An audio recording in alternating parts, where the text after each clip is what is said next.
All right, welcome. Today we're diving into something that is, no joke, the absolute bedrock of safety at sea. The first three rules of the COLREGS.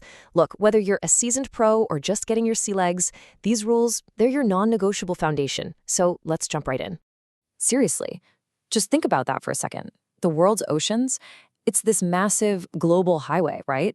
But there are no lanes, no stoplights. You've got everything from giant supertankers to tiny little sailboats crisscrossing every single day. So how on earth do you manage all that traffic and prevent total chaos? Well, the answer is, surprisingly simple, but also incredibly powerful. You create one single rulebook that everyone, everywhere on the water agrees to follow. And that, my friends, is the COLREGS. Okay, so here's what we're going to cover. We'll start with a quick look at what this global rulebook is all about. Then, we'll break down the first three heavy hitters, Rule 1 on application, Rule 2 on responsibility, and Rule 3, which covers all those essential definitions. And finally, we'll pull it all together into what I like to call the mariner's mindset. So what are the COLREGs really? The simplest way to think about them is like the rules of the road for the sea. It's basically an international agreement, a treaty, designed to make sure that no matter where you are in the world, every mariner is playing by the same predictable set of rules to avoid collisions. The whole thing is broken down into these 5 logical parts. And you can see how it builds from the ground up, right? It starts with the general stuff in part A, that's where we're going to live today, and then it gets into the nitty-gritty of steering, lights, signals, and all that. All right, let's get into our first big one, Rule 1. This rule really sets the entire stage. It answers those 2 fundamental questions. Where do these rules apply and who has to follow them? The real power of the COLREGs is in its language. It's so direct. All vessels, high seas, and in all waters connected therewith.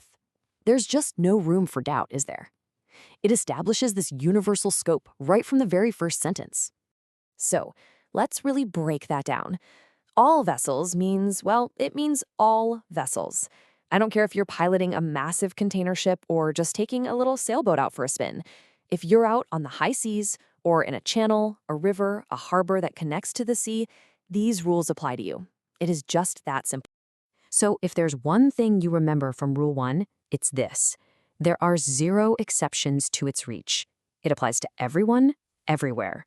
That's the first pillar of safe navigation, right there. Okay, now let's see how Rule 2 builds on that. If Rule 1 was all about the scope, Rule 2 is all about accountability.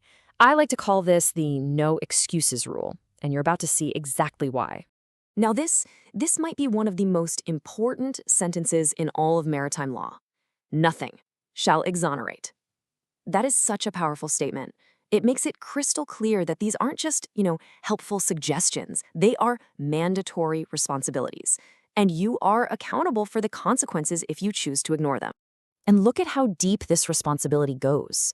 It's not just the vessel itself, the owner, the master, the crew. Everyone is explicitly on the hook. And it goes beyond just following the rules word for word.